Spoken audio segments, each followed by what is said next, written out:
ہر موڑ پر ہم ثابت قدم رہیں گے انشاءاللہ۔ اگر دھرنے کی بات آئی تو ہم دھرنا دے کے دکھائیں گے۔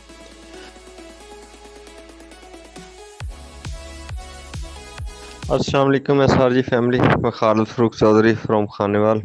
بات یہ ہے کہ گالی گلوچ والے جتنے بھی لوگ ہیں، میں نے بارہا ہزار دفعہ ان کو کہا ہے کہ گالی گلوچ کسی مسئلے کا حل نہیں ہوتا۔ ایک گالی دیتے ہو تو آپ کی قبر میں بچھو پیدا ہو جاتا ہے۔ یہ کوئی اچھی باتیں نہیں ہوتی۔ رمیسہ خان صاحبہ سیف الرحمان خان صاحب کی وائف ہیں، ان کے بارے میں اچھے برے الفاظ بولنا یہ ہمیں زیب نہیں دیتا، نہ ہمارے معاشرے کو زیب دیتا ہے۔ ہم مسلم معاشرے سے ہمارا تعلق ہے، تو اگر کوئی غیر مسلم سنے گا تو ہمیں کیا کہے گا کہ یہ کیسے لوگ ہیں۔ یہ ہمارے معاملات B4U کے ہیں، اس کو ہم گھر تک لے کے جائیں تو یہ اچھا نہیں دیتا۔ دیکھیں کہ اگر کوئی ہماری ماں، بہن، بیوی، بیٹی کو کوئی کچھ کہتا ہے تو ہمارے جذبات کیسے بھڑکتے ہیں۔ سب کے جذبات ایسے ہی ہوتے ہیں۔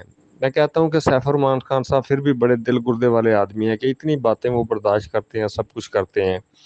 راجہ صاحب بھی ایسے ہی ہیں۔ معاملہ تو ہمارا پیسوں کا ہے نا، لین دین کا، اور جس کے ساتھ ہے اس کے ساتھ ہے، تو ہم ان کے گھر والوں کو کیوں ملوث کرتے ہیں۔ یہ گراوٹ کی انتہائی بری مثال ہے، اسے ذہنی گراوٹ کی انتہائی بری مثال ہے۔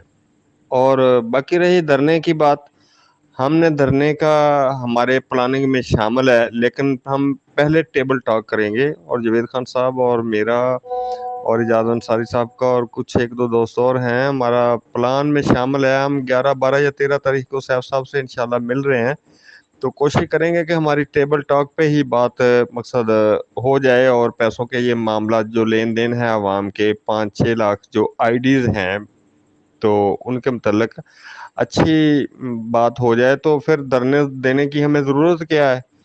ہاں اگر دھرنا دینا ہوا تو انشاءاللہ پھر ہم نے ورک کیا ہوا ہے ہر چیز، تو پھر اس حوالے سے ہم وہ بھی کر سکتے ہیں، وہ بھی ہماری پلاننگ میں شامل ہے۔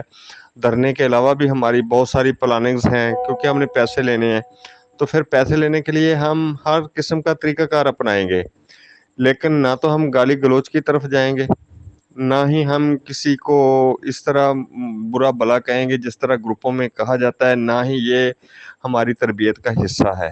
اور میں آپ دوستوں سے بھی ریکویسٹ کروں گا کہ اس معاملے میں بہت پرہیز کیا جائے کہ ہاں آپ نے اختلافات رکھیں، ہر قسم کی بات کریں، پیسے آپ نے لینے ہیں، بالکل لینے ہیں، ہم آپ کے ساتھ ہیں، اور اس وقت تک ساتھ رہیں گے جب تک آپ کو پیسے نہیں ملیں گے۔ تو انشاءاللہ 11، 12، 13 یا تاریخ تک ہماری جیسے ہی ملاقات ڈیسائیڈ ہوتی ہے سیف صاحب سے، تو مل کے انشاءاللہ ساری صورتحال آپ کو وہیں سے بتائی جائے گی، انہی کے گھر سے، انہی کے گھر سے آپ کو سب کچھ بتایا جائے گا کہ یہ معاملات ہمارے طے ہو گئے ہیں، کیا آپ کو قبول ہیں۔ آپ کو قبول ہوں گے تو ٹھیک ہے، نہیں تو آپ ہی سے پوچھ کے ہم آپ ہی کے سوالات دوبارہ بھی ان کے پاس رکھ سکتے ہیں، ایسی کوئی بات نہیں۔ باتیں تو اتنی ہیں نہیں، ایک ہی تو بات ہے کہ سر ہم نے پیسے لینے ہیں، آپ نے کب دینے ہیں اور کیسے دینے ہیں، اتنی سی تو بات ہے۔ تو اس کے لیے اب ہم دوبارہ نیب میں جائیں، یہ مقصد سلسلے اور احتجاج کی یہ جو باتیں ہو رہی ہیں یہ سمجھ سے بالا تر ہیں۔ اگر وہ ویسے ہی کہہ رہے ہیں کہ ہم دے رہے ہیں تو پھر ہمیں احتجاج کرنے کی کیا ضرورت ہے، یا اس طرح کے پنگے لینے کی، یا اس طرح کے مسئلے مسائل کھڑے کرنے کی ہمیں کوئی ضرورت نہیں ہے۔ تو انشاءاللہ حوصلہ رکھیے، کامل ایمان رکھیے اس بات پر کہ آپ کو پیسے انشاءاللہ اللہ تعالیٰ کی ذات، جب آپ کا اللہ تعالیٰ کی ذات پر بے پناہ کامل ایمان ہوگا تو انشاءاللہ آپ کے پیسے آپ کو ہر حال میں ملیں گے۔ آپ کے پیسے کہیں بھی نہیں جاتے، ہمارے پیسے کہیں بھی نہیں جاتے، انشاءاللہ ملیں گے۔ تو دعاؤں کی درخواست ہے آپ سے، دعا بھی کیجئے۔ راجہ صاحب کا بھی ابھی ایک میسج آیا کہ دعا کریں، اس ہفتے میں کچھ ہونے والا ہے، تو اللہ تعالیٰ اگر کچھ ہونے والا ہے تو وہ بہتر کرے، عوام کے حق میں بھی بہتر کرے، اور سیف الرحمان خان صاحب کے حق میں بھی بہتر کرے، اور ہم بہتری ہی کی توقع رکھتے ہیں، اور بہتری ہی کے لیے ہم لڑ رہے ہیں۔ بہت شکریہ تمام دوستوں کا۔